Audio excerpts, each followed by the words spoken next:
যায়, যারা মারা যায় তারা যেন না যায়। তারা কি পাপের ভাগীদার হচ্ছে না? জি। যারা এই যে আজকে শোভাযাত্রা করছে, তারা তারা শিরক করছেন আল্লাহর সাথে। জি। আসসালামু আলাইকুম। আমি একটা জিনিস দেখে অবাক হইছি যে আমরা এখানে বসে আড্ডা দিতেছিলাম, তো ওরা তিনজন, তোমরা তিনজন কি বন্ধু? জি। জি, তারা তিনজন বন্ধু আমাদেরকে দেখা আমাদের কাছে আইসা বসছে। তো যাক, পরে আমি ওদেরকে জিজ্ঞেস করলাম যে এই যে এখানে পাশেই মানে হাইটা গেলে ওয়াকিং ডিস্টেন্সে মানে 1 মিনিটও লাগবে না, এখানে মেলা হইতেছে আর কি, যে বাংলাদেশের যে অপসংস্কৃতি বৈশাখী মেলা নামক মানে এরকম মেলা হইতেছে। তো ওদেরকে আমি জিজ্ঞেস করছি যে তোমরা কি এখানে মেলায় আসছো? তো উত্তরে কি দিছে, তুমি কেন মেলায় আসছো না বলো। মেলায় যাওয়া হারামের জন্য আসেনি। মেলায় তুমি কিসে পড়ো? আমি 5 এ পড়ি, ক্লাস 5। ক্লাস 5-এ? কোথায়? বংশীরদা প্রাইমারি স্কুল। বংশীদা প্রাইমারি স্কুলে? জি।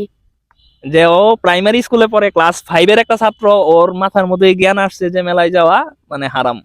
ঠিক আছে, যাক আলহামদুলিল্লাহ, খুবই ভালো লাগলো ওর কথা শুনে। তুমি কিসে পড়ো? 5 এ। তুমি মেলায় গেছিলা? জি না। জি না, যাও না তুমি? জি না। তোমার নাম কি? তাওহীদ। তাওহীদ। তোমার নাম? মোহাম্মদ আব্দুল্লাহ। মোহাম্মদ আব্দুল্লাহ। মাশাআল্লাহ, অনেক চমৎকার একটা নাম। তোমার নাম? তৌফিক ইসলাম ফাহিম। তৌফিক ইসলাম ফাহিম।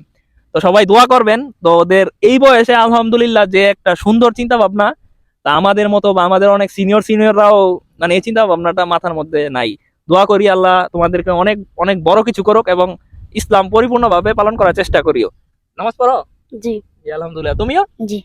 ইনশাআল্লাহ চেষ্টা করবা, তোমাদের কিন্তু নামাজের বয়স হয়ে গেছে, এখন থেকে যদি নামাজ কন্টিনিউ করো ইনশাআল্লাহ মানে এটা বড় হইলেও ধরে রাখতে পারবা। ঠিক আছে, দোয়া রইলো তোমাদের জন্য। আর কিছু বলবা? জি না। যারা মেলায় যায়, যারা মারা যায় তারা যেন না যায়। তারা কি পাপের ভাগীদার হচ্ছে না? জি। যারা এই যে আজকে শোভাযাত্রা করছে, তারা তারা শিরক করছেন আল্লাহর সাথে। জি। পূজা আর মেলার এই শোভাযাত্রার সাথে কোনো ব্যবধান আছে? জি না। জি না, ঠিক না? তা আমরা মুসলিম হিসাবে আমরা কখনোই, আমাদের জন্য কোনোদিন বৈশাখ না, আর আমরা এই শোভাযাত্রা কখনোই পালন করবো না ইনশাল্লাহ। ঠিক আছে ইনশাল্লাহ? ইনশাল্লাহ। ঠিক আছে, ধন্যবাদ। আপনারাও আপনাদের পরিবার এরকম ছোট ছোট ছেলে মেয়েদেরকে এভাবে শিক্ষা গ্রহণ করাবেন, যাতে মানে তাদের এই অল্প বয়সে যে চিন্তা ভাবনা, এরকম চিন্তা ভাবনা যেন হয় সবার। ধন্যবাদ সকলকে। আসসালামু আলাইকুম।